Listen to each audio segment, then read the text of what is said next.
Nós acreditamos que a intolerância e a xenofobia nascem da falta de informação. Então a gente procura fornecer informações, contar histórias para que as pessoas se sensibilizem pelo tema e se mobilizem também para participar dessa rede de integração e de acolhimento de refugiados. Para nós, todas as doações são muito importantes. Sejam as doações financeiras ou as doações materiais, elas são fundamentais para a manutenção do trabalho que a gente desenvolve e para a ampliação dele. Eles devolvem a nossa dignidade. Que por fuera nos veamos como estamos, por dentro nadie sabe lo que está pasando en nuestras casas.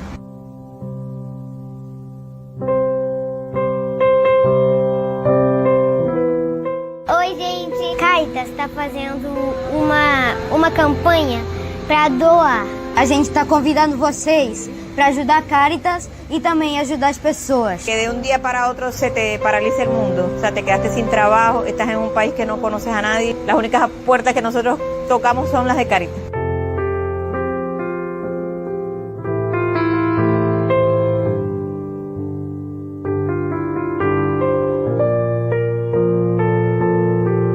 Nos ayudaría mucho, no les voy a mentir, sí nos ayudaría porque la verdad es que estamos muy mal en casa, necesitamos pagar alquiler, comprar comida, tenemos niños en casa que necesitan pañales, necesitan leche. No tenemos casa propia. Estuve enferma y a raíz de que estuve enferma me botaron del trabajo. Tengo 4 meses sin trabajar y ahora a raíz de la pandemia recibimos cualquier tipo de ayuda. Sea poco, sea mucho, sí nos va a servir, así que muchas gracias. Cualquier tipo de ayuda que sí de verdad hace falta. Es muy buena la ayuda que nos brindan. Con la ayuda que ustedes nos están facilitando, están ayudando muchas familias que de verdad lo necesitan. Doe para Cáritas.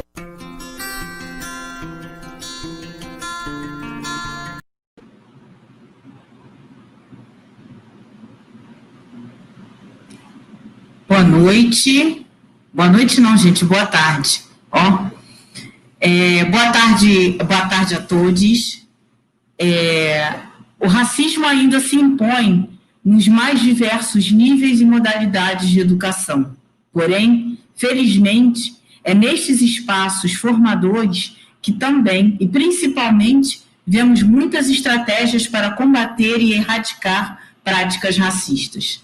A mesa Educação e Combate ao Racismo nas perspectivas afro-indígena, olhares e proposições amiafricanas, foi pensada para que nos acerquemos de epistemologias, práticas e reflexões que se referenciam em perspectivas afro-latinas, afrodiaspóricas, negras e indígenas dos territórios amiafricanos.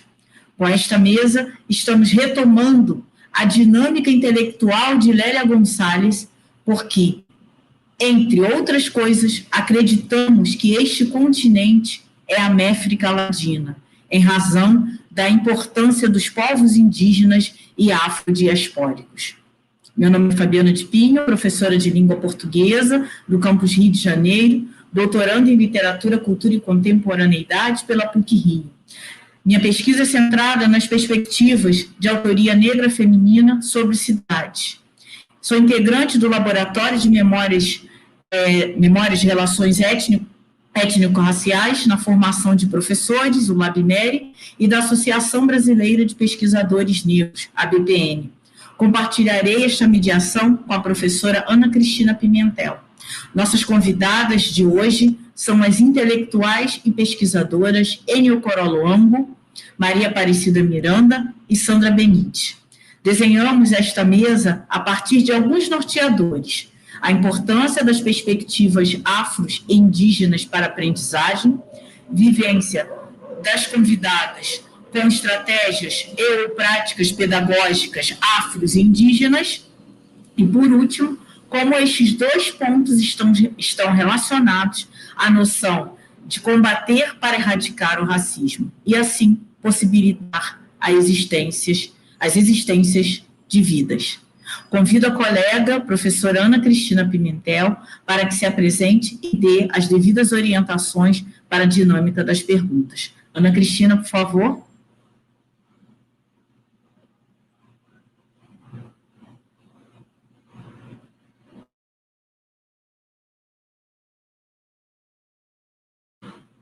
Ana, seu microfone, por gentileza. Obrigada, Fabiana. Muito obrigada. Boa tarde, gente. Boa tarde a todos, todas e todos. Eu sou Ana Cristina Pimentel, sou professora de Sociologia do IFRJ, do campus Maracanã, e agradeço muito a Fabiana pelo convite para mediar essa mesa. É uma honra muito grande estar no meio das professoras Anne, Sandra, da Maria Aparecida, nossa prata da casa, né? Essa mesa é um sonho, realmente, e, assim, eu tenho muito a agradecer também a SACEP, a todas as pessoas que trabalharam durante horas e horas, meses, por meses e meses, para construir esse evento, que está maravilhoso, e da sensibilidade, né, da comissão organizadora, formada por servidores e alunos, estudantes, em tematizar as questões étnico-raciais nessa semana virtual, né?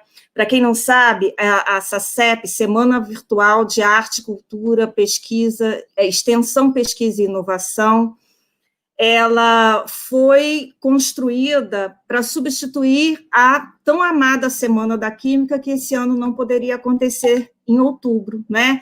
E ela sempre aconteceu no mês de outubro, e a SACEP, ela foi, então, pensada para o mês de novembro, para essa semana, que é a Semana da Consciência Negra, né? Aproveitando esse simbolismo dessa semana, né, de uma data que é fruto de luta e conquista, né, do movimento negro, esse dia de celebrar as resistências, né, as lutas, resistências e conquistas do povo negro no país, né? Então, foi assim, muito gratificante estar participando desse evento, e houve uma demanda também dos nossos estudantes por representatividade e por conhecimento relacionado às questões étnico-raciais. E aí a gente tem essa SACEP rica, plural, representativa, com muitas mesas, né, trazendo, né, dando visibilidade, trazendo esse conhecimento, fazendo ele emergir. Então, é um prazer muito grande. Espero que vocês aproveitem muito esse momento de partilha, de conhecimento. As perguntas que surgirem em relação às falas das nossas convidadas poderão ser escritas no chat. A gente pede que destaque ali que é pergunta, né? Porque pode ser, fica às vezes muita mistura de comentário com pergunta, e alguma pergunta pode se perder. Então, coloca na frente pergunta e escreve ali, né, a sua dúvida, as suas questões, né, que surgirem aí em relação às falas das nossas convidadas. Sejam bem-vindos, bem-vindas, bem-vindes a essa mesa tão fantástica. Muito obrigada, Fabiana. Microfone. Obrigada, Maria Cristina. Ana Cristina, eu penso que realmente essa mesa é um sonho, né? A própria SACEP, da maneira como ela foi pensada, como está se configurando, com uma diversidade de temas, e também a gente percebe quanto que a comissão organizadora é comprometida e cuidadosa com todos nós, né? Com todos nós, servidores e também convidados, né, que participam das mesas, com os alunos também. Então, vocês estão de parabéns. Como eu disse ontem, continua a SACEP, né? Eu acho que esse evento é um marco, né?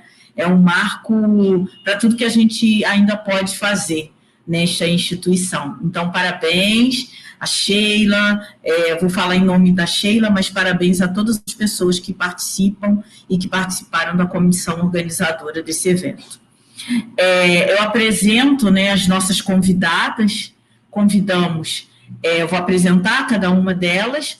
Maria Aparecida Miranda é assistente social do nosso IFRJ e do nosso campus. Ela está lotada na COTP, ela é mestre em serviço social, doutora em serviço social pela PUC-Rio, com a tese Ações Afirmativas no Ensino Médio do IFRJ, um estudo de caso sobre a implementação e as narrativas dos estudantes negros. Ela é integrante da Rede Carioca de Etnoeducadoras Negras, da Unirio, e do Grupo de Pesquisa de Ações Afirmativas e Reconhecimento do Departamento de Serviço Social da PUC-Rio. Ela coordenou o NEAB, né, no campus Rio de Janeiro, NEAB do campus Rio de Janeiro, de 2016 a 2018. E eu vou ler um trecho do pensamento de Maria Aparecida Miranda. Para Aparecida Miranda, no atual contexto histórico, a questão social e a questão racial sinalizam implicações para a definição de políticas públicas universalistas de cunho étnico, racial e de combate ao racismo, na busca da construção de processos educativos culturalmente referenciados. Apresento a vocês Sandra Benite, antropóloga, pedagoga, arte educadora, artesã, é da nação Guarani, ela é mestre em antropologia e é doutoranda em antropologia pela UFRJ, com pesquisa que aborda narrativas contadas a partir das perspectivas das mulheres indígenas Guarani. Professora de língua Guarani, curadora adjunta de arte brasileira do Museu de Arte de São Paulo, o MASP. Para Sandra Benites, os Guarani ainda vivem intensamente nas suas rezas, apesar das dificuldades enfrentadas. Na caminhada dela, ela aprendeu com as mulheres, com o que ouvia da avó e da mãe. E elas diziam: somos terra, somos chão, somos rios e pássaros e plantas que dão flores e frutos, porque as mulheres sempre existiram no universo para habitar a Terra. Apresento agora Eni Ocoró Luango, doutora em Ciências Sociais, mestre em Ciências Sociais, com orientação em Educação. Professora da UNTREF, Universidade 3 de Fevereiro, professora da Flaxo, Faculdade Latino-Americana de Ciências Sociais, e da Universidade de El Salvador. Ela é presidenta da AINALC, Associação de Investigadores Negros e Negras da América Latina. Ela é integrante também da Cátedra Unesco de Educação Superior e Pueblos Originários e Afrodescendentes em América Latina, da UNTREF, Argentina.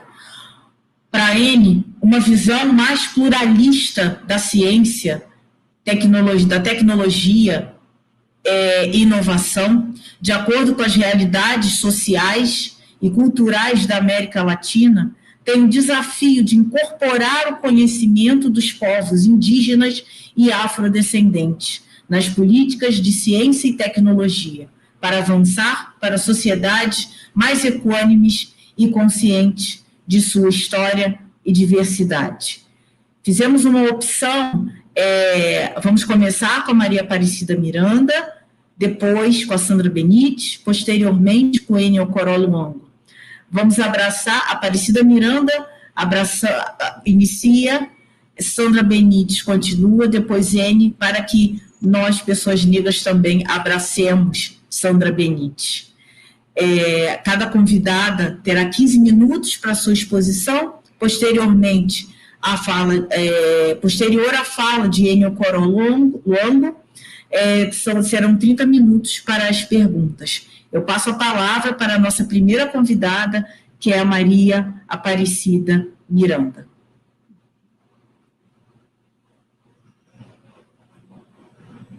Boa tarde. Agradeço imensamente essa oportunidade, né, de estarmos aqui juntas nessa mesa. Agradeço aos nossos ancestrais, né, que tanto fizeram e lutaram para que tivéssemos esse panorama de luta antirracista. Agradeço aos mais velhos e aos mais novos. Agradeço essa comissão organizadora, é um orgulho, é um privilégio. Parabéns. Agradeço a Ana, a Cristina, a Fabiana, né? É um prazer enorme recebermos a professora Sandra Benites e a Anne, né, que conheço, tive a oportunidade de conhecer na Argentina, no Congresso de Mulheres Negras, de pesquisa discutindo mulheres negras. Então, assim, fico muito feliz, muito honrada de estar aqui nessa mesa com vocês. Como a Fabiana já me apresentou, eu sou assistente social, atuo na PTP, no campus do Rio de Janeiro. E na minha vida toda, eu estudei em escola pública. E agora, no doutorado, eu busquei a inserção na PUC-Rio, até porque eu encontrei no espaço da PUC uma pesquisadora que trabalhava com o debate da questão racial e as ciências afirmativas, que era o tema que me interessava. Então, foi uma experiência riquíssima, está sendo, né? Porque estabeleci parcerias e relações com o grupo de pesquisa. E que eu trago, pensando, eu parto da minha fala pensando na minha mãe, ela, Rosa de Lima, né? Ela fez a passagem em 2019, com 90 anos, e em toda a sua história ela investiu muito no debate, na discussão, na luta pela educação. Então, ela dizia para a gente assim, vocês têm que estudar. Namorar, não. Namorar o livro. Vocês têm que estudar. Porque é estudando que vocês vão conseguir viajar, trabalhar, ter uma profissão e se organizar na vida.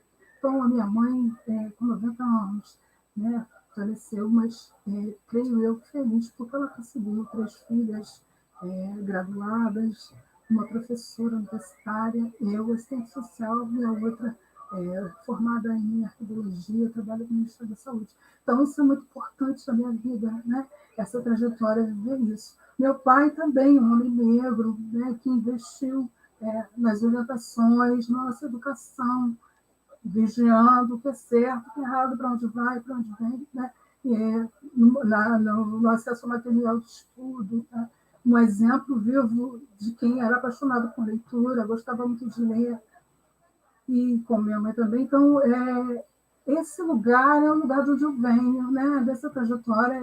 E os dois, meu pai e minha mãe, os dois, eles só tiveram a oportunidade de estudar até o 2º ano do ensino fundamental, assim como Maria Carolina de Jesus, né? Que sonhou a Vera Eunice como professora. Então, meus pais, principalmente a minha mãe, sonhou essa trajetória para as filhas, né? E para o meu irmão também, só que ele sempre privilegiou a questão da inserção no mercado de trabalho. Ele disse, não, eu quero trabalhar. Não deu continuidade, mas que Deus o tenha. Então, mas eu acho que é importante a gente ter claro isso, de onde eu vim, o que eu estou fazendo aqui.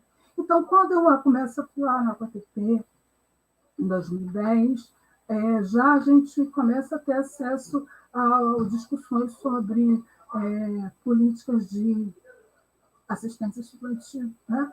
Que é o papel central da coordenação de orientação técnico-pedagógica. E, nesse momento, começam a aparecer uma série de inquietações, porque eu sempre estive tentada ao debate, envolvida com o debate da questão racial, e aí eu começo a fazer, né, retornar com leituras, né? No período da minha graduação e pós-graduação, eu participei de uma série de eventos, e um deles que marcou a minha história foi a participação no primeiro congresso de estudantes universitários negros, lá na década de 90. Então, ali, nós fomos para Salvador para discutir a universidade que o povo negro quer, né? Então, essa luta é uma luta que vem de muitos anos. Falar uma luta que vem de muitos anos, quem é que nos ensina, que nos mostra esse caminho? É o movimento negro, né? Que Neumarino Gomes vai definir como sendo um movimento educador, um movimento que constrói saberes, né? Que legitima, que realiza estudos, né? Que capacita, que educa aos indivíduos, aos grupos, aos coletivos e à sociedade, né? Porque é um movimento negro que vai, na história do Brasil, trazer o debate das ações afirmativas, que é o tema, né, do meu estudo de doutorado. Eu ingressei no doutorado em 2016 e, ao mesmo tempo que ingressei no doutorado, ingressei também no NEABI, Núcleo de Estudos Afro-Brasileiros Indígenas no Campo Rio de Janeiro, né, com um coletivo de professores, servidores, e foi um processo lindo de aprendizagem e debate, né, o enfrentamento dessas questões, levando essas discussões para o espaço da escola. Mas, durante todo o meu processo de trabalho na PATP, na relação com outros colegas assistentes sociais e pedagogas, o que sempre me inquietou foi o debate das ações afirmativas. Então, eu vou estudar ações afirmativas na educação, pensando enquanto desafio para uma reparação histórica. E aí eu vou me deparar com a identificação de 3 legislações e normas, né, que vão institucionalizar as ações afirmativas na educação, e principalmente pensando a educação federal, né, das instituições federais. Então, a gente vai encontrar, né, da história das ações afirmativas o que eu vou chamar de 3 eixos das ações afirmativas. O eixo do acesso, né?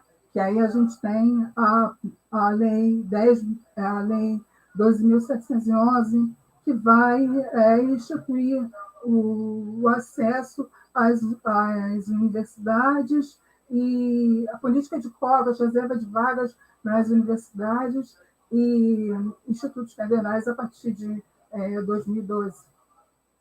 A formação que a gente encontra na Lei 10.639, que é de 2003, na verdade, mas que vai instituir a obrigatoriedade do ensino da história e cultura afro-brasileira e africana.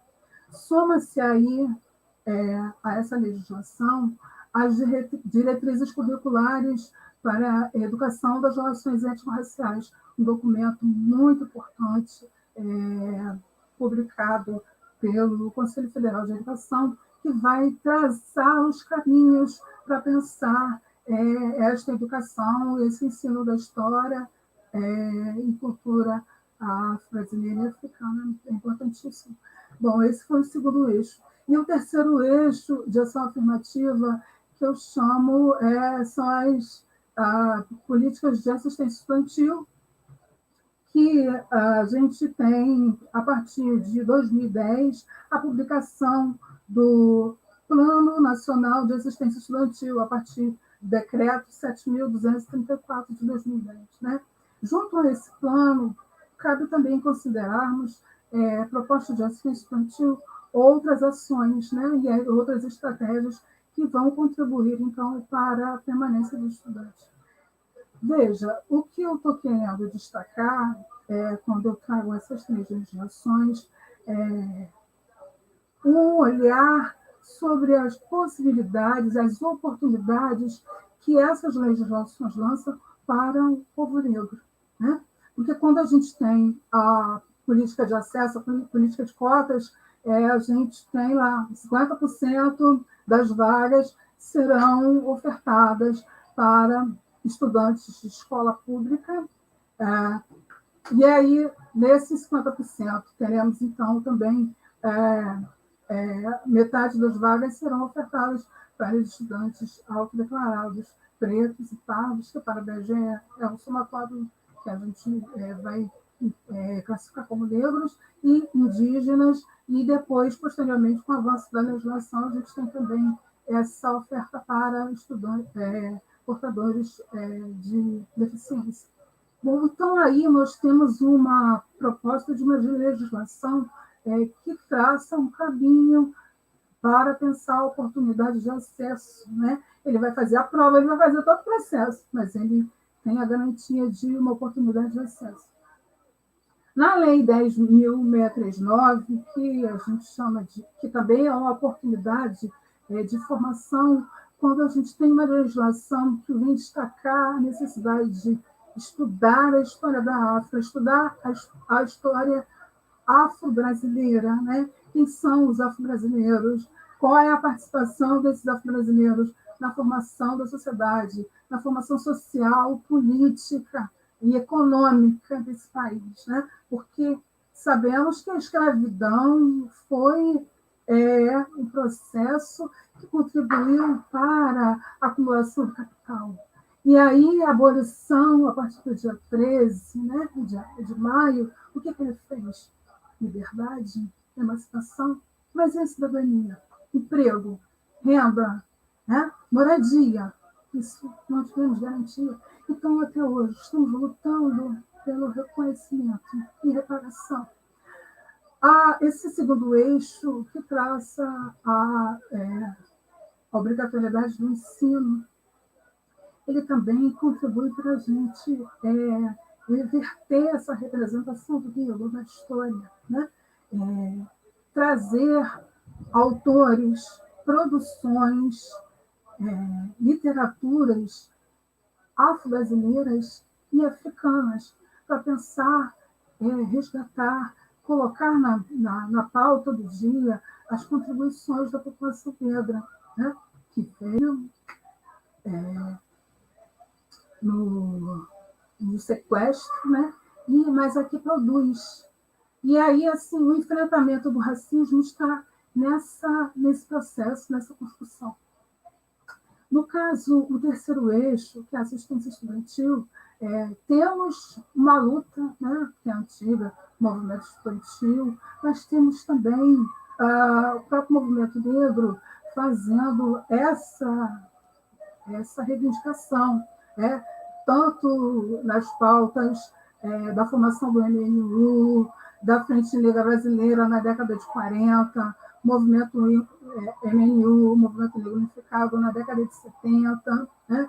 Abdias do Nascimento, na década de 80, quando ele, enquanto deputado federal, elabora um projeto de lei em que ele coloca a reivindicação da 20% de vagas para negros e negras em concurso público, investimentos de bolsa de estudo para estudantes negros, enfim, na história, né, da construção do movimento negro brasileiro, a gente vai encontrar a presença desses 3 eixos de ações afirmativas que visam, né, oportunidades, resgate e reparação de uma dívida histórica, reparação de um povo que investiu, né, que trabalhou, que trabalho forçado, e aí hoje reivindica a alteração das desigualdades. É importante lembrar que as desigualdades e as desigualdades raciais, elas estão muito marcadas, né, quando a gente a gente começa a estudar os dados publicados pelo IBGE, mas também por pesquisadores negros e brancos que se debruçam sobre o estudo das desigualdades, como Marcelo Paixão, Ricardo Henriques, a professora Márcia Lima, né? Enfim, uma série de outros, Carlos Rosenbaum, eles trazem à tona todo um debate sobre como se constrói, como se constitui a desigualdade do Brasil, a desigualdade racial, né? Então, temos o dado que é o processo histórico que a gente tem a partir da escravidão, a abolição que não nos garante acesso a direitos, a bens, né, a recursos, e o racismo, o preconceito e a discriminação, que mantém a população negra nos mais baixos índices de acesso a bens e serviços, porque a discriminação, o preconceito te impede de ter acesso a emprego, a bolsas, né, a oportunidades. Então, para a gente pensar o tempo todo a nossa luta antirracista, como é a proposta de debate que a mesa traz, né, pensar a educação e o combate ao racismo e o antirracismo, a partir, né, da perspectiva afro-indígena, nós temos que fazer essa leitura. É uma outra leitura do que foi o processo histórico de escravização do povo negro. É uma leitura de como ocorrem essas desigualdades, as desigualdades raciais, né? E uma leitura de que projetos temos para alterar esse processo. Enfim, deixa eu ver aqui meu tempo. Está quase. Então, finalizando, eu quero ressaltar que nessa dinâmica temos criado estratégias, né? Então, uma delas é a formação dos NEABs, né? Que são compostos geralmente por profissionais dos espaços de educação. Temos também os coletivos dos estudantes. E no campus do Rio de Janeiro, a minha pesquisa vai dar conta de que vários coletivos foram formados nos últimos anos, fazendo a defesa da questão racial, da mulher negra, né, da questão indígena, da questão LGBT. Né? Então, isso já está no espaço, na dinâmica do espaço institucional de formação, e vozes gritando, né? Então, a minha pesquisa, ela traz a narrativa dos estudantes negros que vão me dizer qual foi a percepção que eles tiveram sobre esses 3 eixos de ações afirmativas. E confesso a vocês que várias delas eu chorei, eu me emocionei, eu segurei, eu me calei, mas eu quero dar os parabéns e em outros momentos a gente vai poder avançar nesse debate, mas o espaço da educação é um espaço rico e ele chama a todos os agentes da educação para esse compromisso. O coordenador, o professor, o assistente social, o pedagogo, a direção, todos são chamados para o compromisso com a educação e o combate contra o racismo e uma educação democrática. É isso, gente. Obrigada. Muito obrigada, Aparecida, por suas palavras. Depois eu faço os destaques das falas de vocês. Convido agora a antropóloga Sandra Benite, por gentileza. Oi, boa tarde a todos e a todos e a todas. Obrigada pelo convite, e como já foi apresentada, eu sou Sandra Benite, Guarani Andeva, de origem Mato Grosso do Sul, que eu sempre começo a destacar de onde eu sou.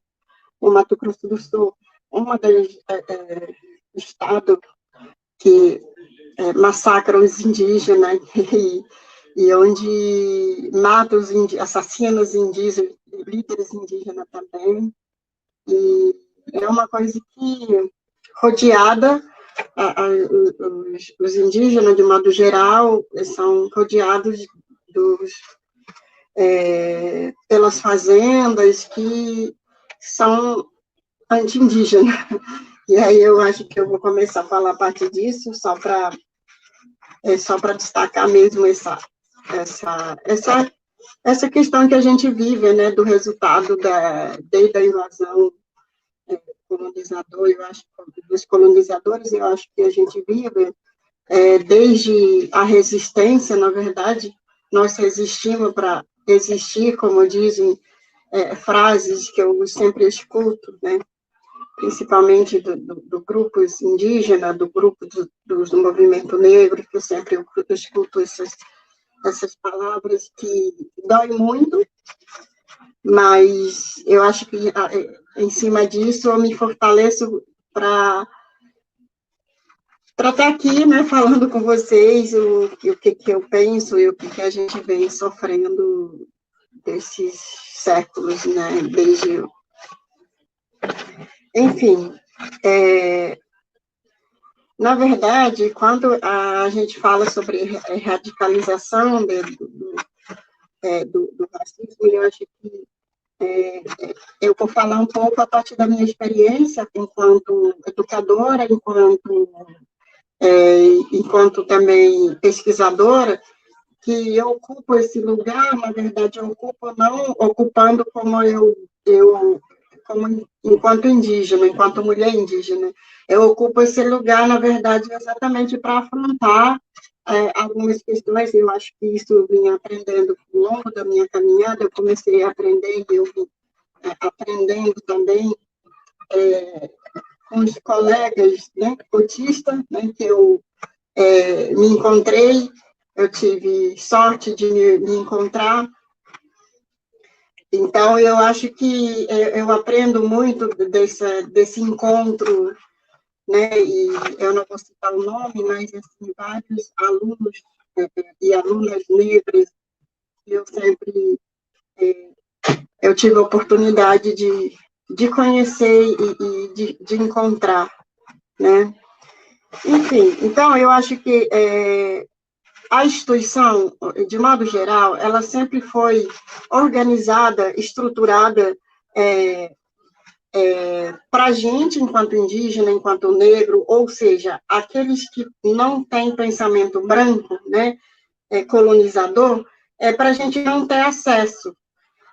Como diz a minha avó, nós somos teimosas e a gente precisa realmente ocupar esse espaço exatamente para mostrar que nós somos que precisamos ter respeito, e não é dessa forma, e essa forma do jeito que eles pensam, como branco, né, e o que leva a gente chegar aqui até agora, inclusive essa pandemia que a gente está enfrentando. Isso é a visão do sistema branca, né, que, na verdade, tem uma única lógica de pensar, uma única lógica de se educar, uma única lógica acho que é assim que o mundo funciona no sistema. Então, esse sistema que eles propõem, quer dizer, eles estão expostos no mundo inteiro, que desrespeita todas as outras diversidades, na verdade,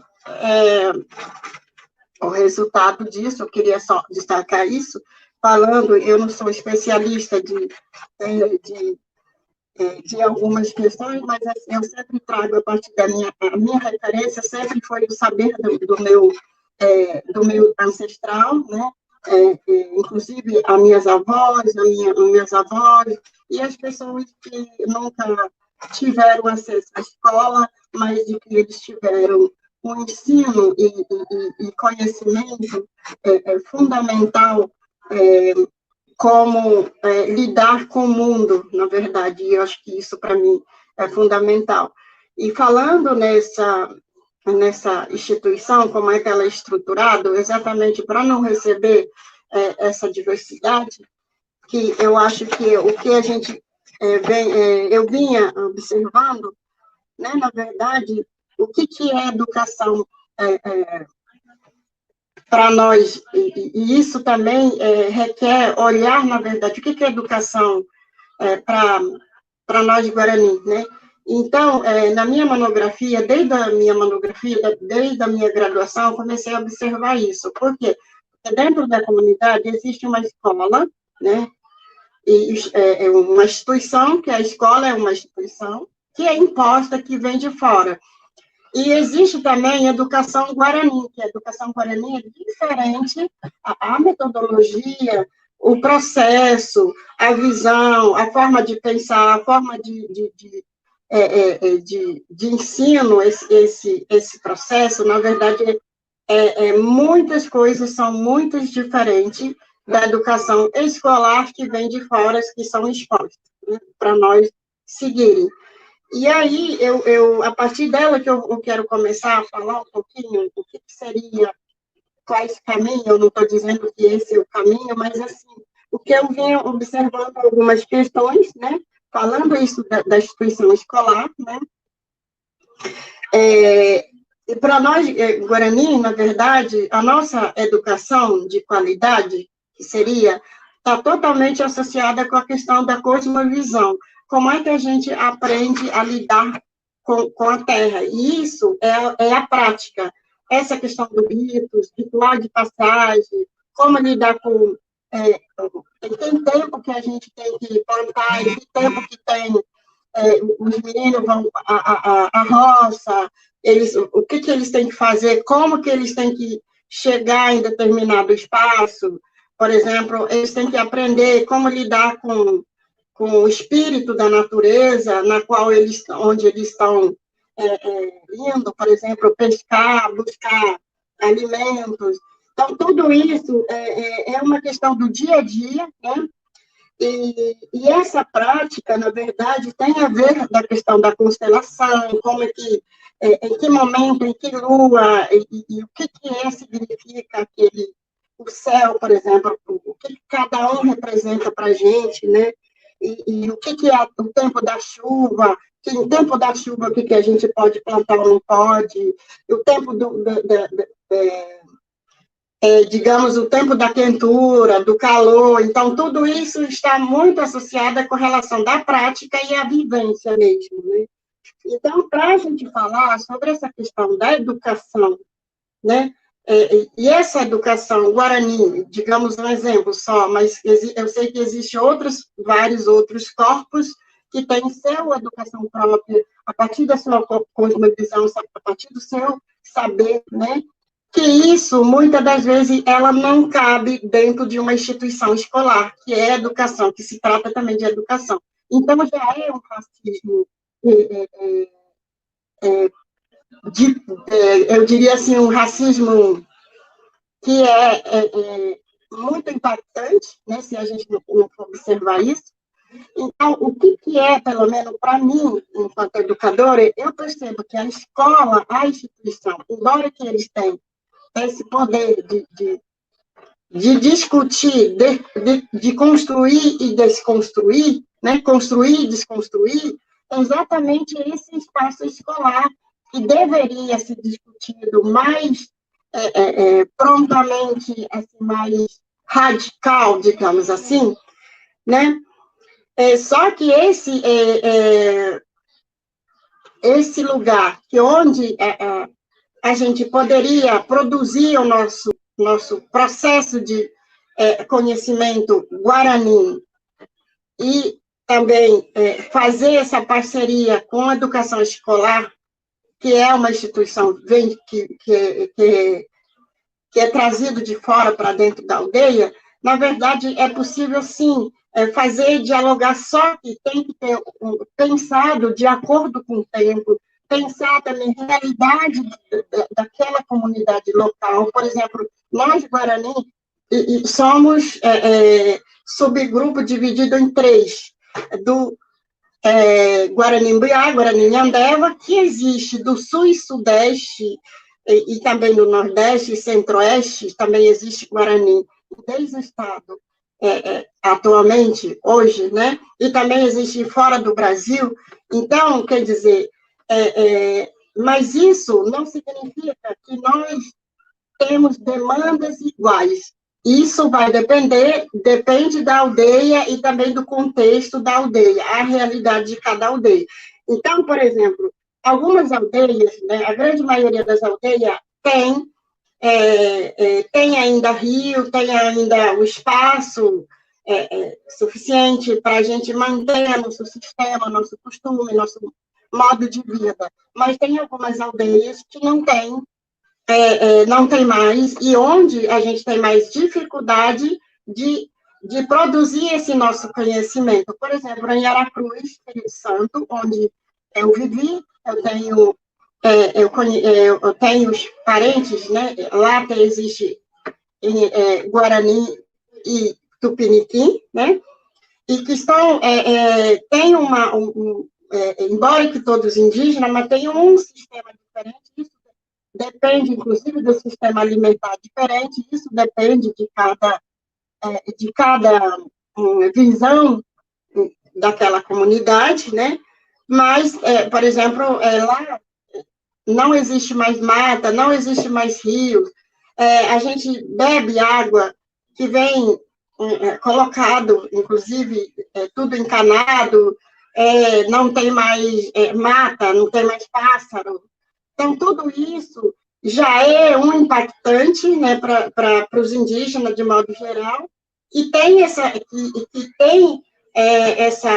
que na verdade vê o corpo como parte desses elementos da natureza. Então já é um impacto.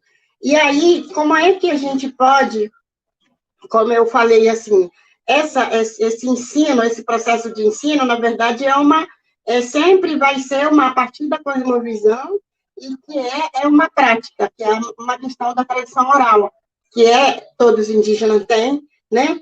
Como eu falei, então, a escola em si, muitas das vezes, é importante o espaço de a gente fortalecer, ou seria um lugar de encontro, de escuta, para que outros se conheçam, de modo geral, daquela comunidade, né? E eu acho que, pensando nisso, eu quero, assim, para não me estender muito, eu vou falar um pouco vou dar um exemplo, na verdade, exemplos típicos, né? Que a gente sofre numa comunidade indígena quando vai para a universidade, né? Primeira questão que eu quero apontar, que nós, mulheres indígenas, quando vai em qualquer espaço que a gente está ocupando, quando as mulheres são mães, né, as mães sempre levam os filhos, não quer deixar, nós não temos esse costume de deixar nossos filhos. E aí, esse lugar, quando a gente leva os nossos filhos, a gente é mal visto, né, a gente é isso, aquilo outro. Então, todos aquele preconceito, discriminação rodeia a gente de uma maneira tão bizarro, digamos assim, que a ponto de chegar como se fosse de outro mundo, de outro ser, sendo que para nós, normal e natural a gente carregar os nossos filhos, a gente ter esses nossos filhos do lado da gente, porque as crianças também, como as crianças também é o futuro gerações, eles precisam também sentir aquilo que os adultos fazem, não que os adultos têm que praticar o que os adultos fazem, não, pelo contrário, mas sim acompanhar os filhos da gente, por exemplo, eles vão pegando as coisas, aos poucos, acompanhando os pais, e nós temos essa percepção, e eu não vejo, por exemplo, as instituições, a grande maioria que eu conheço, eu não vejo se preocupando com o corpo da mãe. Você não vê o corpo da mãe, você não vê o corpo das mulheres que sangram, por exemplo, para nós é muito importante o período menstrual para a gente descansar, para a gente ter nosso resguardo, porque a nossa saúde está muito associada com isso. Então, tudo isso é totalmente excluído, na verdade, desse espaço. E aí, voltando à relação de alguns outros exemplos que eu queria dar, assim, em 2018, meu filho passou para a universidade e foi, né, claro que ele passou pela ação afirmativa, ele entrou pelo viés da ação afirmativa na UFSC, em Santa Catarina. Ele entrou na engenharia ambiental e sanitário. Aí ele entrou, ele queria muito entrar, ele tinha sonho de entrar lá. Aí ele falou, quando eu falei, tá, tudo bem, já que você tem sonho, então você vai. E eu apoiei, e aí ele entrou, ele suportou esse espaço que é tão eurocêntrico, né, digamos assim, ele suportou até só primeiro semestre. No segundo semestre, ele me ligou e falou, olha, mas eu acho que eu não vou aguentar mais, eu vou sair, eu vou desistir. Aí eu perguntei por que ele estava querendo desistir. Aí ele virou e falou para mim, olha, eu tenho dificuldade disso, eu tenho dificuldade naquilo. E aí eu falei para ele, você pediu ajuda a alguém que você... Claro que ele estava sozinho, na verdade, sozinho, enquanto indígena, no outro grupo que não era indígena, né? E ele era o único indígena.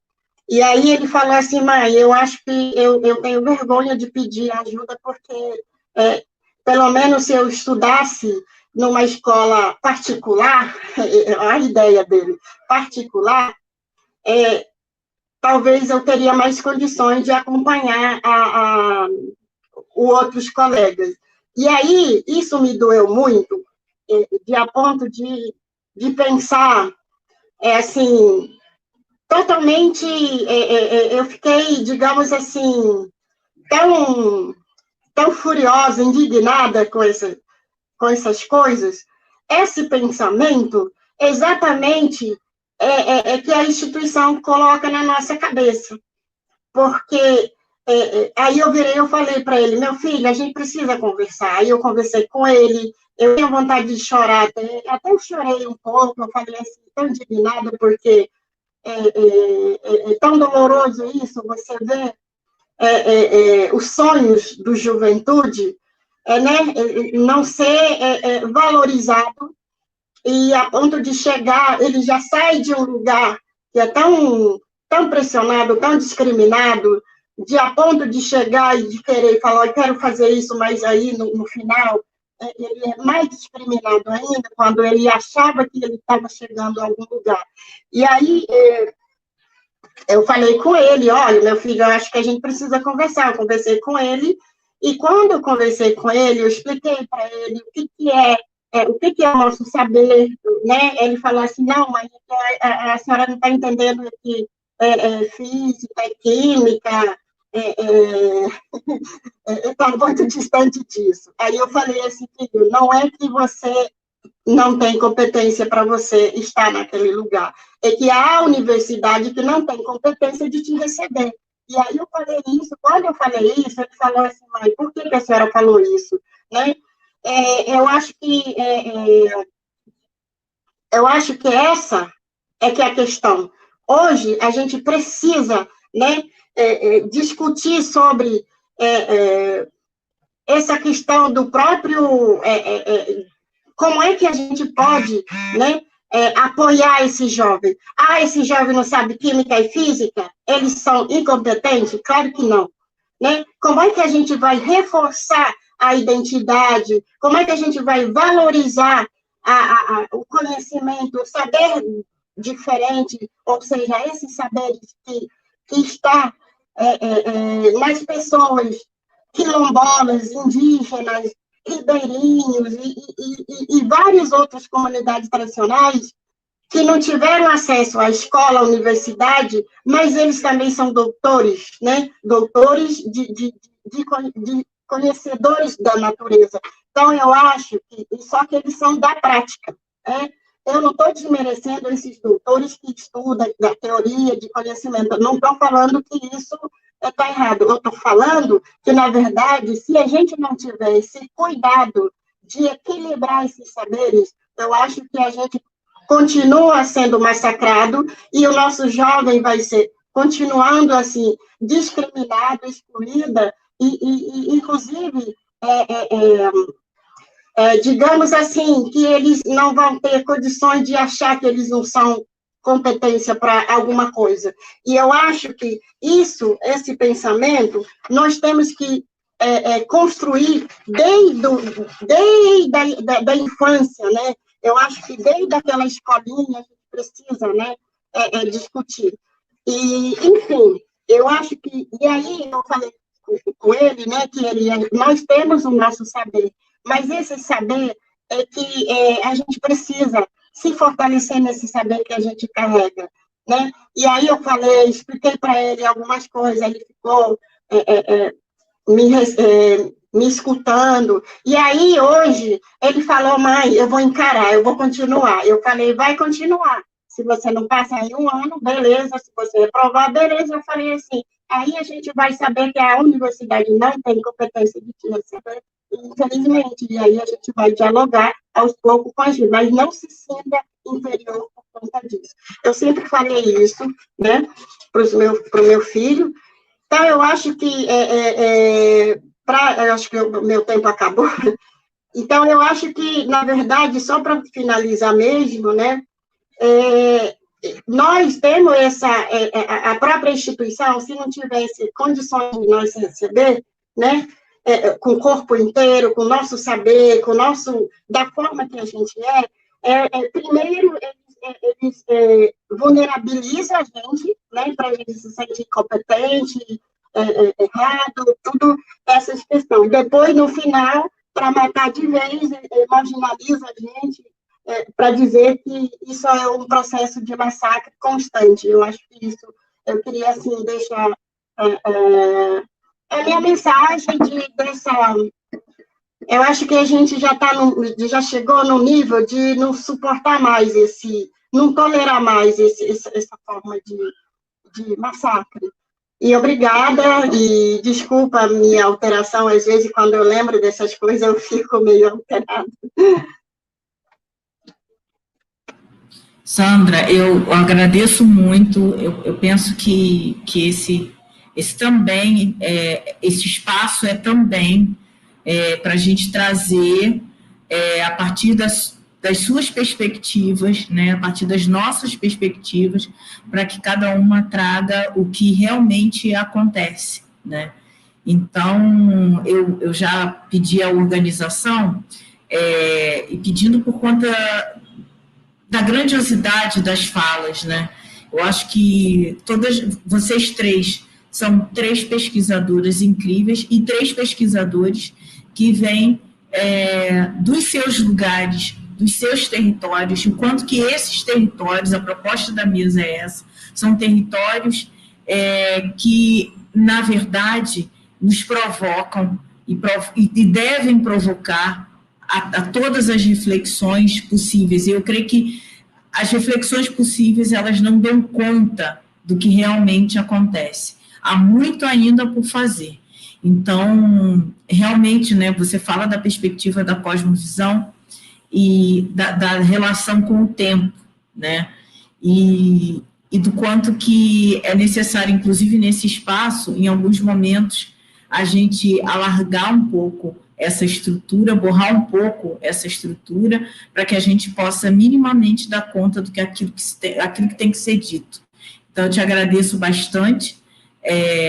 Não foi problema nenhum você trazer os problemas que existem, trazer as problemáticas. Então, muito obrigada. Daqui a pouco a gente volta com você, tá bom?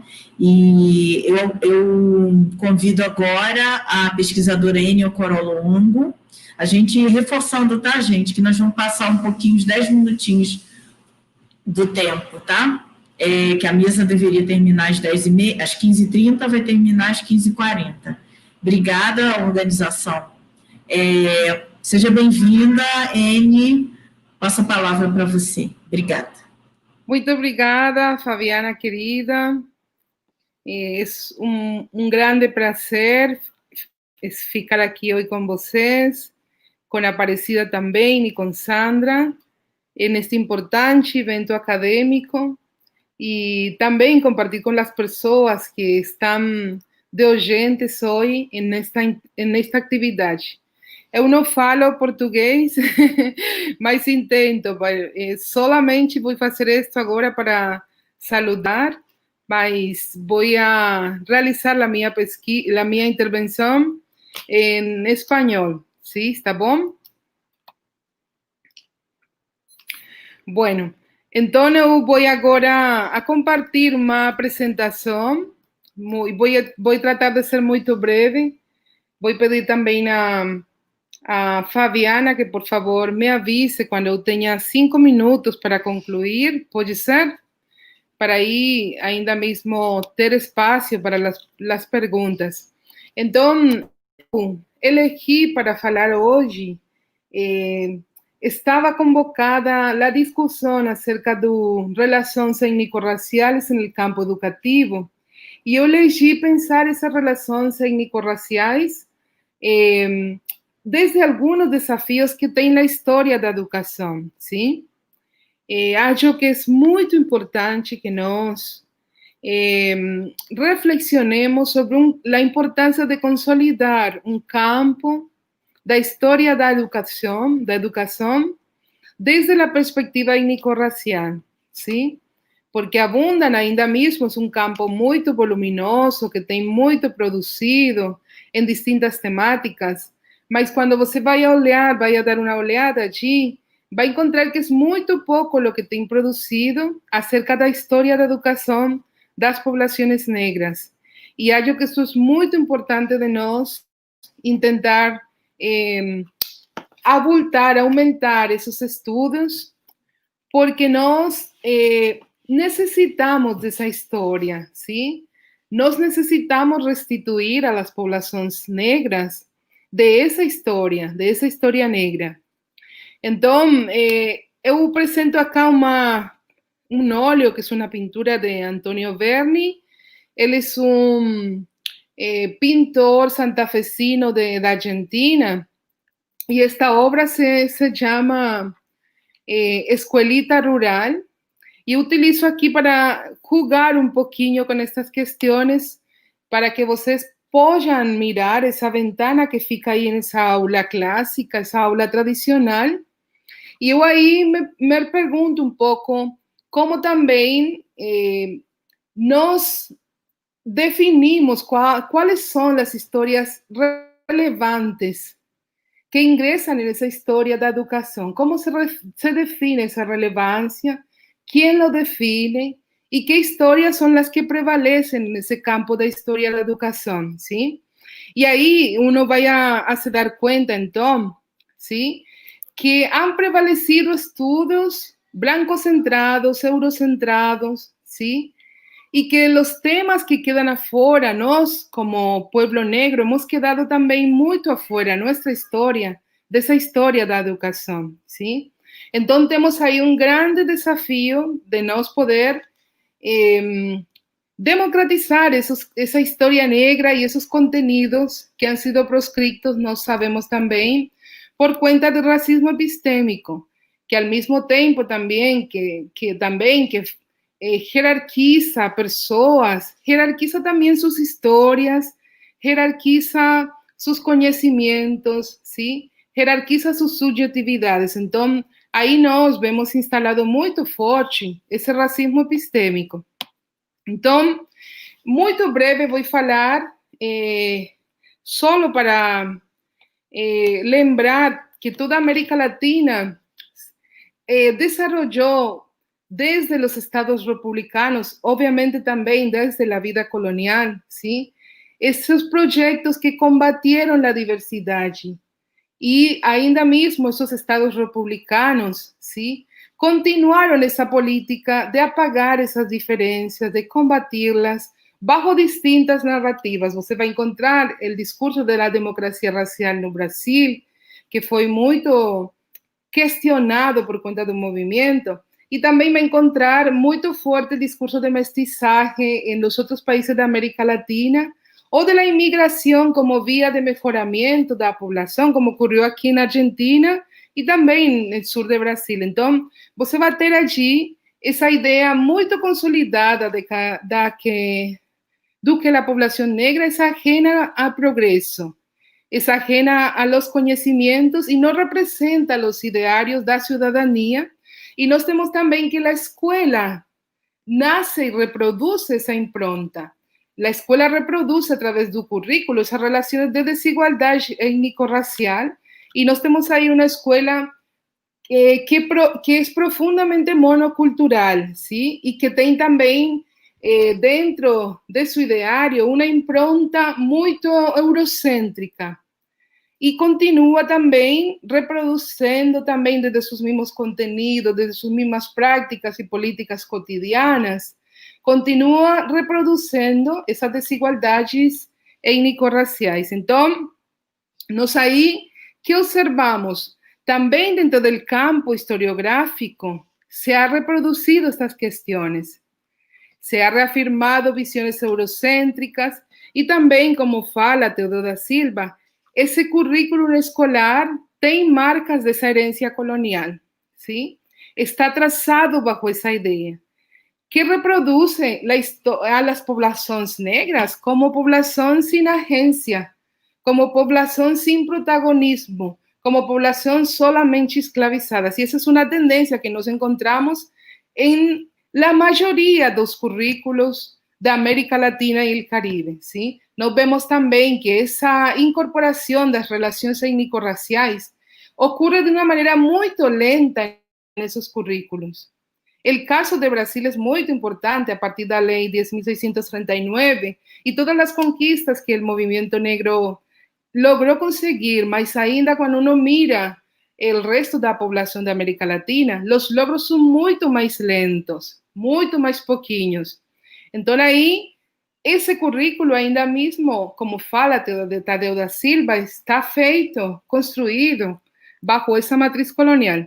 Então, nós que temos também nessa América Latina? Um silenciamento dessa história negra, um silenciamento dessa história africana e um silenciamento também sobre a agência de nós, ¿sí? Sobre o aporte que nós hemos feito para esta região, ¿sí? Então, aí eu me lembro muito rapidamente de um texto do historiador preto, negro, Michel Trujillo, caribeño, ¿sí? Michel Trujillo, por ejemplo, vai a falar muito aí desse nexo de historiografia e poder. E é muito importante esta questão, por conta mesmo de que ele fala, incluso, quando ele analisa lo que ha sido la historia de la Revolución Haitiana, ¿sí? La Revolución de 1791, 1804, cómo esa historiografía silenció esa revolución. Incluso cuenta también cómo esa historiografía no concebía la idea de esa revolución, ni siquiera tenía categorías para pensar que la población negra podía llegar a fazer essa revolução. Então, silenciou. E aí tem muita relação, ¿sí? De essa historiografia com o poder. E nós temos que também questionar desde o campo educativo essa relação entre a historiografia e o poder, que ainda mesmo proscribe nossa história, silencia nossa história e condena também, como falava também agora Sandra, ¿sí? a um desequilíbrio de saberes, ¿sí? Você não tem um equilíbrio de saberes nesse campo educativo. Então, essa história da educação na América Latina, você vai encontrar que vai a falar muito do papel da escola, na construção da identidade nacional, na construção da cidadania, todas essas questões. Mas não ha problematizado também que também esse discurso de cidadania era muito recortado. Era um discurso de cidadania que não incluía outras pessoas, que não incluía pueblos indígenas, que não incluía pueblos afrodescendentes, ¿sí? Que era sumamente excluyente. Então, história da educação não ha questionado essas questões. E também ha estado muito centrada na história da educação escolarizada. Nós sabemos que educação não se reduz à escolarização, que educação é muito mais ampla. E essa história da educação ha estado centrada nas questões de escolarização. E também aí nós vemos um profundo vazio, silêncio, sobre a história dos grupos subalternos, sobre a história negra. Então aí você vê que a produção é muito escassa. O Brasil tem também estudos muito pioneiros. Eu me lembro aquele estudio de Sheila de Brito, de 1989, sobre educação da população preta, mas é um estudo muito recente, se vocês falam, 1989. Então, a inclusão das questões raciais na história da educação é muito recente. Aí temos muito vazio. E também a impossibilidade de conformar um campo de estudos. Em Brasil tem caminho recorrido, é importante. Argentina, sem dúvida alguma, mas não tem um caminho recorrido que incorpore a história da raça e as questões étnico-raciais na história da educação. Então, acá tem um vazio tremendo. E vocês têm muitos estudos também na Colômbia, na Cuba, mas não tem um campo consolidado na história da educação negra. E eu acho que isso é um desafio que nós temos como pesquisadores negros, como pesquisadoras negras. É muito importante que nós avancemos hacia allá, ¿sí? Aqui também vou lembrar la pesquisadora, ¿sí? Dos Santos Cruz, brasileña também, ela fala também como incluso o acesso às fontes históricas é muito problemático para nós. Então, nós temos que poder avançar e produzir uma história da educação desde a história negra. Nós temos que pensar a educação da população negra também em perspectiva histórica.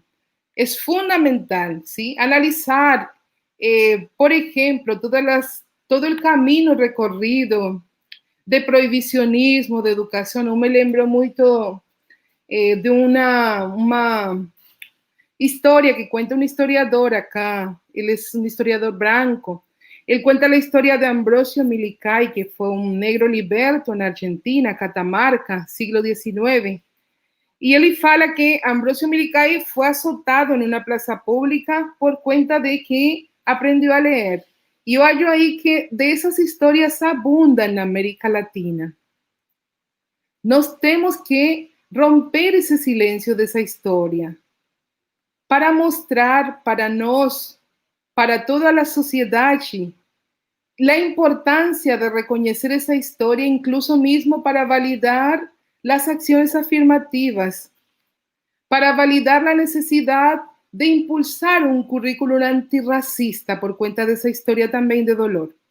Então, vou ir muito rápido também para chegar, mas uno encontra que há um tratamento desigual, como fala também dos Santos Cruz, sobre essas questões na história, e também uno mira que os estudos que se han producido também neste campo não abordam muito os tempos remotos, não? Há um campo de estudos muito voluminoso também, Brasil tem muito disso, e em outros países da América Latina também, sobre como estas populações são representadas nos textos escolares, e aí você tem uma história da educação restringida aí, nessa materialidade escolar.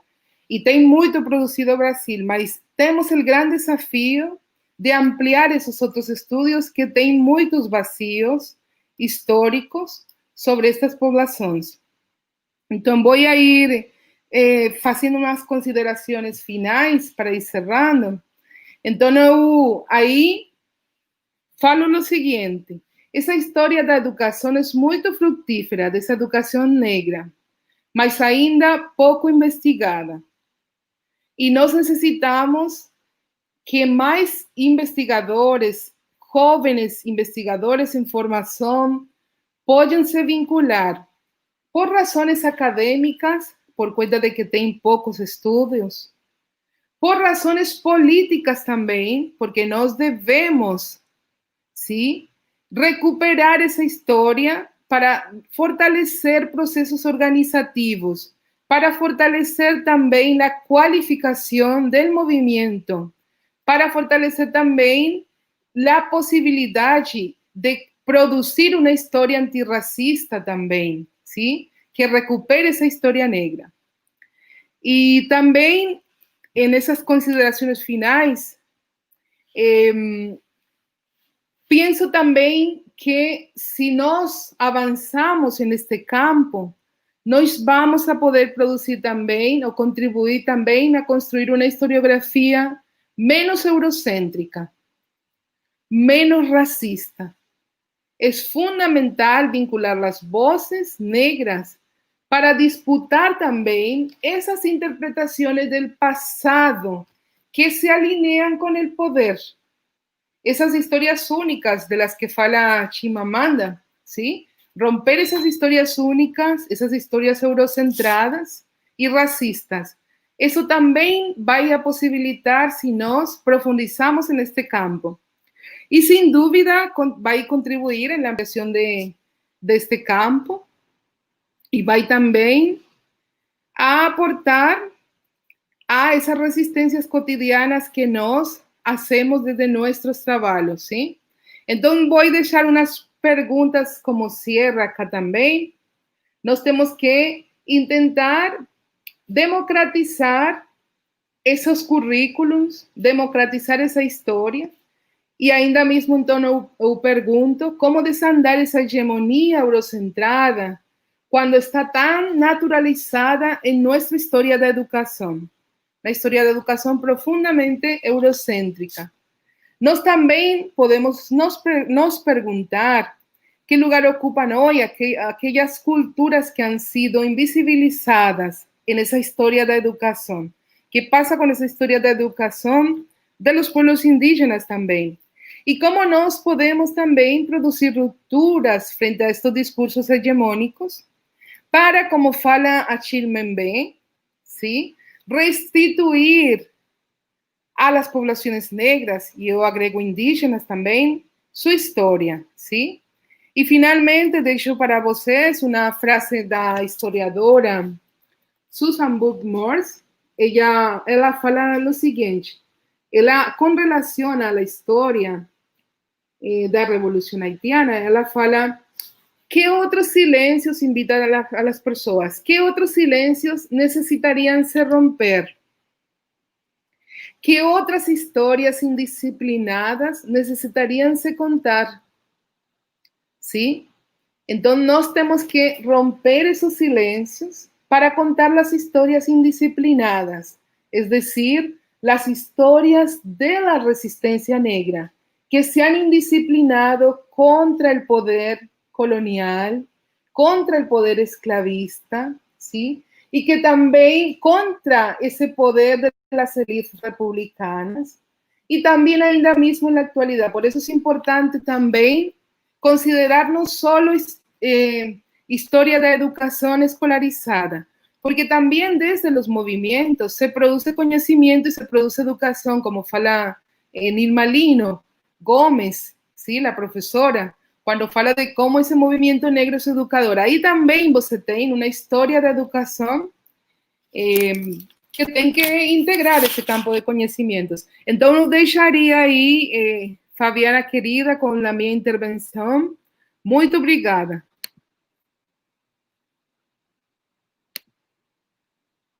Muito a sua presença, sabe, Anne, trazendo toda uma percepção de uma América Latina a qual o Brasil muitas vezes vira as costas e não se sente um país americano, né? Não se sente.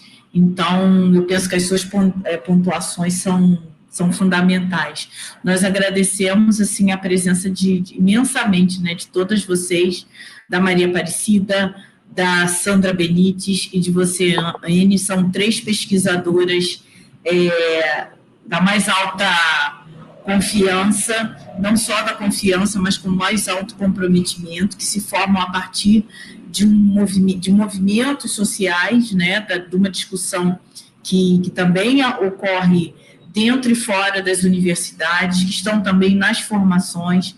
Então, meus agradecimentos de amiga, de parceira acadêmica a vocês 3. Eu teria algumas pontuações para fazer, mas eu vou, na verdade, deixar para a fala final, e em razão do tempo, né, eu ficaria aqui mais meia hora, pelo menos, né, acho que a gente merece ficar mais meia hora, mas não é possível, né, o tempo capitalista também não nos permite. E aí eu convido a professora Ana Cristina Pimentel para as perguntas, depois eu faço os devidos alinhamentos.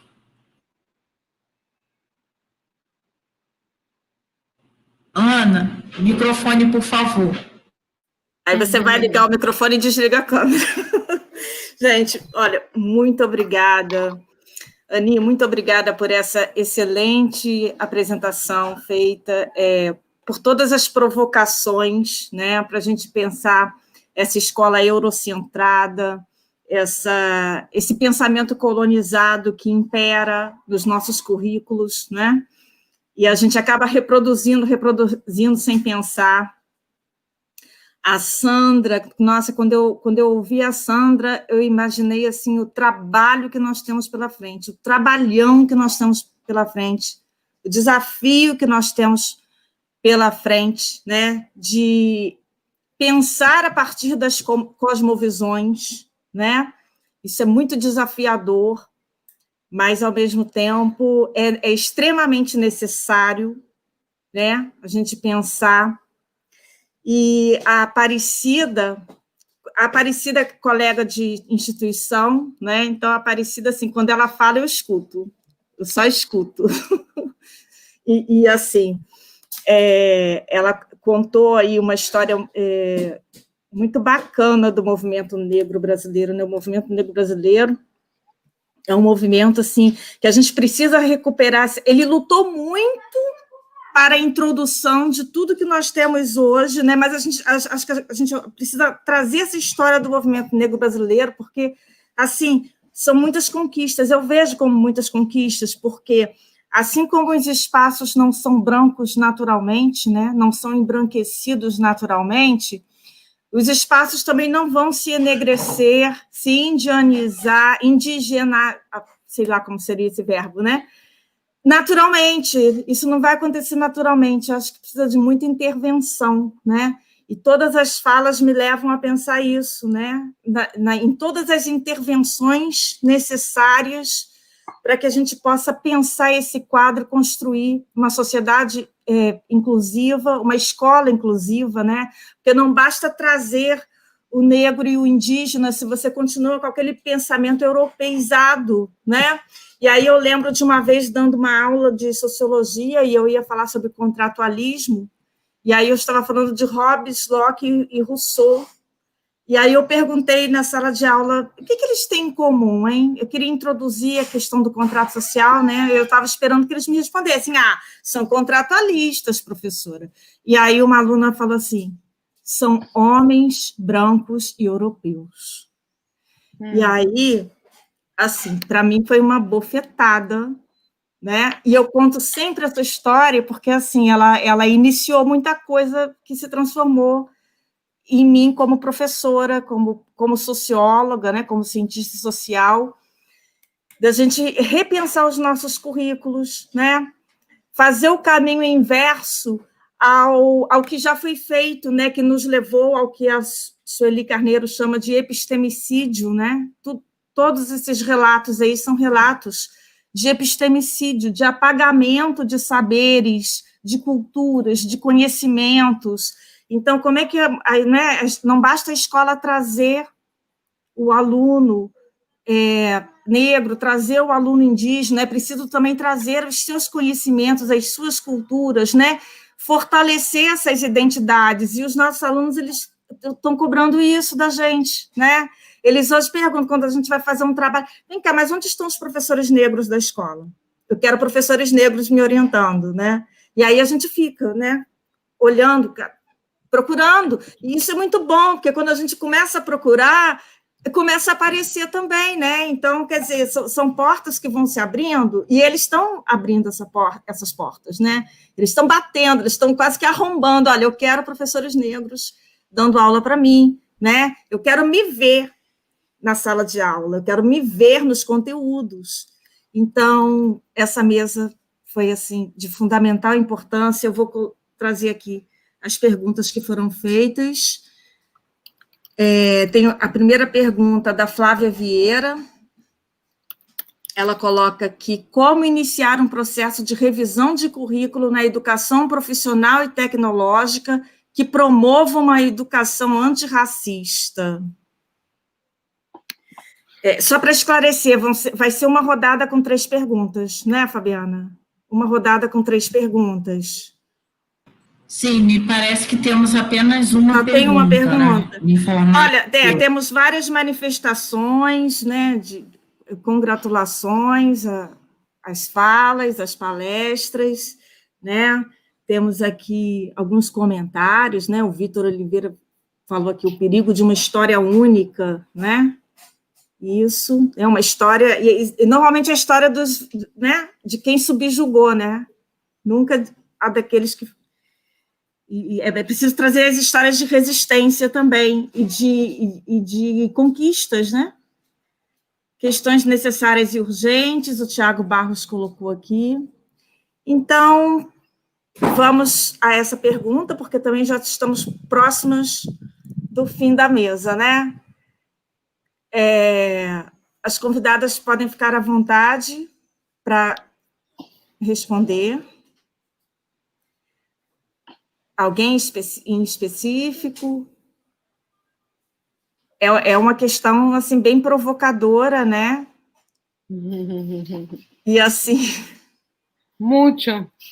Y es en el campo de la educación tecnológica. Sí. Eu acho que assim. ¿Cómo? Sí, pode continuar, por favor. Continúa. No, decía que en el campo, pensado hacia el campo de la educación tecnológica, creo que ahí va a ser importante que las personas, en este caso quien hizo la pregunta, nos ayude también a construir esa respuesta específica para ese campo. Pero yo diría que una pista histórica que podría ayudar a pensar desde las cuestiones tecnológicas antirracistas es también poder visibilizar las tecnologías en perspectiva histórica que las poblaciones negras aportaron a esta métrica, ¿sí? Porque también fueron poblaciones esclavizadas las que se trajeron porque dominaban saberes tecnológicos, ¿sí? De cómo trabajar en la minería, de cómo trabajar en la agricultura, digamos, esas son tecnologías que estos pueblos tenían y que por eso fueron sometidos a trabajar en esas áreas. Y creo que una pista puede ser eso, recuperar esa historia de la producción de conocimiento científico, ¿sí? De las poblaciones negras, porque justamente nos la han quitado, nos la arrebataron. Nos dejaron solamente representados en el baile, ¿sí? En el deporte, y fueron proscritos esos aportes. Eso diría yo humildemente para quien hizo esa pregunta, que la verdad que es muy valiosa. Muito obrigada, Ani, pela resposta. Sandra, Maria, querem fazer algum comentário final, já que nós estamos caminhando para o final da mesa? Não sei se a Fabiana vai querer fazer o fechamento, né? Então, podem comentar a questão, a Fabiana retoma para fazer o fechamento.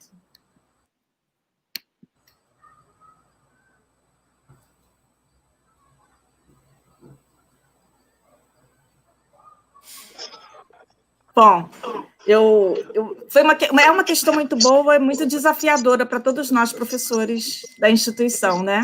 Eu acho que a gente pode, a partir daqui, começar a pensar o nosso trabalho, as nossas práticas, os nossos currículos, né? Eu acho muito importante a gente começar a pensar a partir daqui, a partir dessa mesa. Isso. Ana, eu estou me lembrando aqui de duas bibliografias que eu tive acesso do professor Renato Nogueira, né? Professor de filosofia da Universidade Rural. Uma referência é um livro dele que ele fala sobre educação étnico-racial na disciplina de filosofia. E um outro é um artigo que ele tem na coleção Sankofa, que foi publicada pela professora Elisa Larkin, sobre educação e afrocentricidade. E nessas duas referências, já que a professora Flávia traz essa pergunta, nessas duas referências, ele traz justamente a preocupação que o professor deve ter em fazer uma busca, né, da história, na história, a presença negra, né? Então, como que a África contribui no trabalho com ferro, com as suas tradições, por que o negro foi uma escolha, né? Enquanto mão de obra na escravidão, a indígena também, mas o negro também participando, trazendo toda uma tecnologia na agricultura, né? na relação de trabalho. Então, nós temos aí pensadores, temos pesquisadores que vão discutir essa participação da população negra na produção científica, como o Anne falou. Então, eu acho que essas duas biografias do Renato Pereira, que é o livro dele, que ele fala sobre filosofia e educação étnico-racial, e aí também o outro texto que ele fala sobre educação e afrocentricidade, trazem pistas para a gente avançar nesse sentido. Muito obrigada, Aparecida. Muito obrigada mesmo. Excelente contribuição.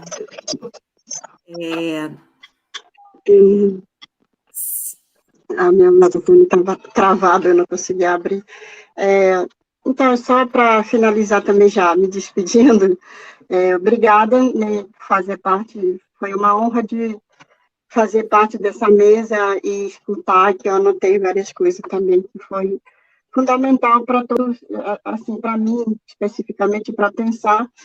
Em relação à pergunta, eu acho que eu não tenho uma resposta pronta, mas, assim, de imediato, eu tenho pensado, na verdade, dessa questão que a gente vem lutando pela questão do território. E eu acho que a questão do território, que é mais doloroso, né, para todos nós, aqueles que estão ali lutando pela questão. Então, como eu falei, a nossa relação com a terra, com seres da natureza, é tudo essa questão do conhecimento que vem da questão da memória ancestral, e essa questão e eu acho que o mais desafio para todos nós é falar sobre isso, como é que a gente materializa aquilo para a gente levar isso no espaço escolar, que é também o lugar de colonização, né? Mas eu acho que isso, a gente, para pensar, todo desafio para nós é exatamente não estar sozinho, como eu falei, assim, eu acho que a gente precisa se aliar nesses doutores que a gente tem, nesses doutores que faz parte do nosso conhecimento, trazer eles e também discutir de igual para igual nesse espaço acadêmico, né, que claro que é diferente. Eu me lembro agora que uma vez nós trouxemos um senhorzinho guarani para falar sobre conhecimento das plantas, né, ou das roças, e aí nós levamos para a universidade, só que esse lugar, ele olhou e ficou muito angustiado, e ele falou assim, aqui eu não tenho condições de ensinar ninguém, porque, na verdade, ensinamento também é prática. Então, mesmo que a gente não tenha o espaço para plantar naquele espaço universitário, na verdade, mas quem sabe a gente ampliar esse espaço para que a gente continue produzindo o nosso conhecimento ancestral, independente daquilo que a gente traz. Eu acho que e aí eu presenciei várias danças, por exemplo, dança de jongo, e aí teve algumas pessoas que ficaram assim, incomodado com a dança, porque tem outro momento que estava estudando e estava incomodando o silêncio das pessoas. Então, como que essas coisas estão presentes o tempo todo? Então, já que a gente não pode ocupar aqui, mas a gente pode ampliar daqui para outro espaço, que a gente pode produzir e dar continuidade nesse conhecimento. É um desafio? Mas eu acho que, como eu falei, eu acho que não dá mais para a gente ser educado, digamos assim, educado para a gente chegar a ponto de dizer para a universidade que esse é o lugar também de ocupar, de valorizar a nossa identidade, de dar continuidade, o espaço de dar continuidade e não colonizar. Eu acho que mas isso vai depender dos jovens e dos pais, das pessoas e desses sabedores dos nossos ancestrais, e eu acho que tem que ser um conjunto mesmo de a gente enfrentar isso, que é um desafio, porque o sistema está ali, já está tudo organizado, estruturado, e para quebrar esse sistema que é o desafio. Obrigada mais uma vez, é isso. Muito obrigada, Sandra. Passo, então, a palavra para Fabiana. Obrigada, Ana. É só para agradecer, pontuar algumas coisas bem, assim, muito brevemente. As falas foram, como sempre, né, acho que a gente não espera uma outra coisa de vocês três, né? Eu acho que só quem não conhece o trabalho de vocês que fica tão surpreso, né? Porque acho que quem se aproxima minimamente do trabalho de vocês três sabe que é sempre potência pura, interrogação pura, descolonização, né? Trazer a fala da diversidade. Eu acho que quando vocês falaram, por exemplo, eu fiquei pensando muito no papel da família, né? O papel da família, em vários momentos, vocês trouxeram esse papel, seja a Sandra com filho, seja essa família que quer que os filhos estudem, né? Essa família que questiona esse espaço escolar. Então, como que é fundamental? E também pensar mesmo como que, independente da pesquisa, a gente pensando aqui nos saberes, como que existem interrogações. As diversidades, os corpos, as existências já interrogam há muito tempo esse sistema, né? E estar no meio, num campo acadêmico de pensamento, só na verdade, legitima, né? E na verdade, uma tomada também de território, né? Porque a academia é um território, e trazer essas questões para a academia é algo fundamental, e isso já acontece. Se a gente olhar nas nossas narrativas, nós já questionávamos populações negras e populações indígenas, já vão ter alguma coisa errada, né? E aí vocês comentam também a questão dos saberes silenciados como um projeto de combate às diversidades e também um projeto de reprodução de desigualdade. Então, isso é muito sério, e isso ainda está em curso de uma maneira muito forte, né? Então, a Sandra também fala em pensar a educação a partir de perspectivas negras e perspectivas indígenas, né? Mas ela traz também que a educação de qualidade é a que compreende a cosmovisão.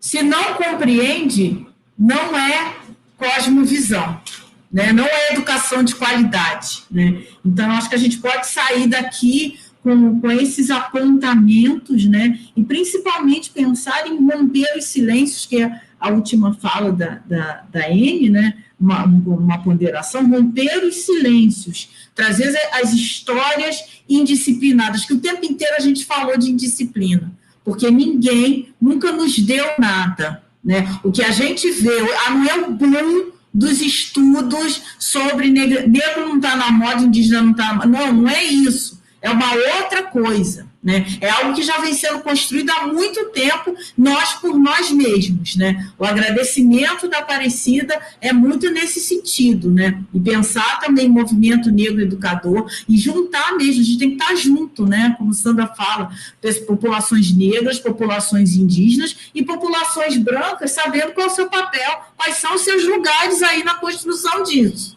né? E esse lugar não tem que ser o lugar da usurpação, né? A continuidade da usurpação de lugares, de epistemologia, porque senão não adianta nada, né? Então, meu muito obrigada, que vocês fiquem bem, que a gente se encontre de novo em outros espaços, que a gente possa desdobrar esses tempos, trabalhar com diferentes temporalidades, né? Então, meu muito obrigada à instituição IFRJ, à Enio Corolo Luango, à Maria Aparecida Miranda, à Sandra Benite, à Ana Cristina, pelo compartilhamento de mediação. Obrigada à comissão organizadora da SACEP. Nós ultrapassamos o tempo, né? A Ana Karen está aqui falando comigo o tempo inteiro, mas é porque tem muita coisa para ser dita. Acho que a Ana fala, o nosso trabalho a gente já fez muito, populações indígenas e negras já fizeram muito, mas a gente precisa continuar fazendo, né? As gerações futuras e as populações brancas também, né? Porque o combate ao racismo é um processo de construção subjetiva, que passa também por uma série de pontos. né? Uma série de... Eu tenho um texto que eu falo sobre isso, depois eu posso disponibilizar. É um processo subjetivo e tem que ser doloroso também, porque para a gente é doloroso. Não é fácil ler certas coisas, não é fácil perceber certas coisas, não é, mas a gente está ali. A gente está ali. Eu só imagino a dor da Sandra em contar o que ela contou. Ela não contou o que ela contou para exotizar a família, olha como... Não. Né? Entender isso como um lugar mesmo de conhecimento, de provocação, né? Mais do que gerar qualquer outro sentimento, mas como que há algo que há muita coisa a ser feita. Então, muito obrigada, um abraço enorme, obrigada por vocês deixarem eu abrir minha casa para vocês, por vocês abrirem as casas de vocês para a gente, tá? Beijos, abraços apertados. Obrigada, gente. Obrigada. Obrigada pelo antes, pelo agora e pelo que vai acontecer, né? Obrigada pelo futuro também, né? A gente vai fazer muita coisa juntas ainda. Precisamos, né? Abraços. Un abrazo. Muchas gracias, Fabi. Gracias por Ana. venir, Eni. Chao, María. Chao, Sandra. Chao, Ana. Tchau, tchau.